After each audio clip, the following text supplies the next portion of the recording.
Hey, welcome back to my channel. In this video, I'm gonna talk about top 5 best beginner DSLR camera. Starting at number 5. Canon EOS 1500D.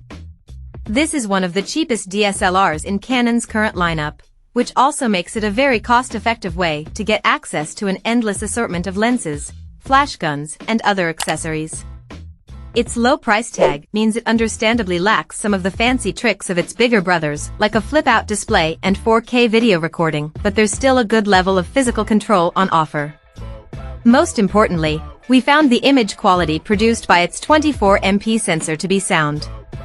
The camera is designed very much with its target audience in mind, with a feature guide to help you understand basic settings, while its impressive battery life is also better than many mirrorless models at this price point. During our review, we found it a well-rounded first-time option for those on a budget, with features such as Wi-Fi, NFC, and full HD video rounding out the specs. Coming at number 4. Nikon D5600. Here's another beginner DSLR that is holding its own against the rise of mirrorless cameras.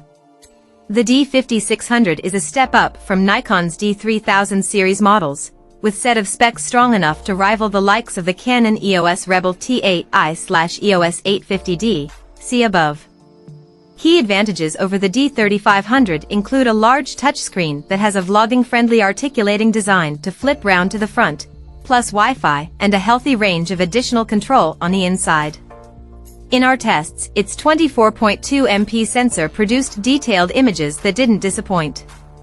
In fact, despite the D5600's age, you'll likely need to upgrade to a full-frame camera to get better results. We also found its 39-point AF system to be decent, if a little dated, while polished handling makes the D5600 a well-rounded entry-level DSLR. You need to pay more for the privilege, but it makes sense to go for the D5600 if you want a beginner camera with growing room. It'll be a reliable companion for years to come. At number 3. Canon EOS Rebel T8i. The Canon EOS Rebel T8i, known as the EOS 850D outside the US, picks up the baton from the popular Rebel T7i/EOS 800D, which is now tricky to find. This new model isn't a huge upgrade. The most notable addition is a 4K video mode, which we found to be hampered by frame rate restrictions.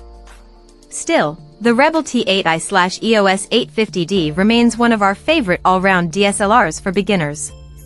You get a dual-pixel phase detection AF system, which in our tests was fast, reliable, and great for video.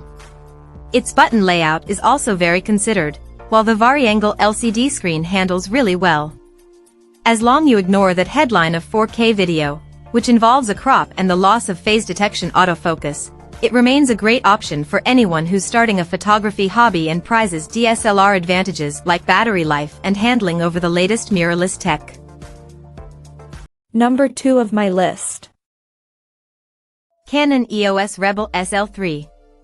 The EOS Rebel SL3, also known as the 250D and 200D Mark II outside the US, isn't Canon's cheapest DSLR, but we think it offers a great blend of features, performance, and value.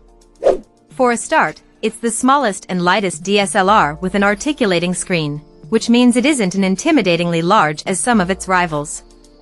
It also adds a fresh processing engine and 4K video recording to its Rebel SL2, EOS 200D, predecessor.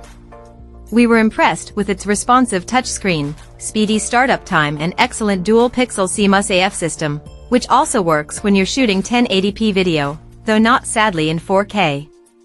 Its 5 frames per second burst shooting can't compete with the latest mirrorless cameras, so those who like to shoot sports or action should look elsewhere.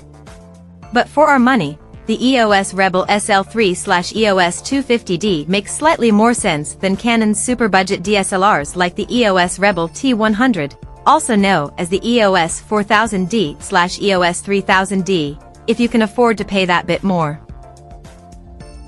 And number 1. Nikon D3500. Nikon has officially ceased production of the D3500, but it remains an excellent option for those who are new to photography. Building on the foundation laid by the D3400, it adds a handful of extra perks. Battery life is one of them. Unlike power-hungry mirrorless models, we found in testing that the D3500 could capture more than 1,500 images between charges, way ahead of most other DSLRs. We found that the 24MP sensor was capable of delivering excellent image quality, too. Nikon also revised the body and control layout of the D3500 compared to previous generations, which we think makes it nicer to handle and easier to use. The Useful Guide mode takes the first-time user's hand and walks them through all the key features in a way that makes everything easy to understand. We still think the Nikon D3500 is the best DSLR option for new photographers. If you're just getting started and can find one in stock, we reckon you will as well. Check out this video description for latest price and more informations. Thank you for watching this video. Please subscribe and stay tuned.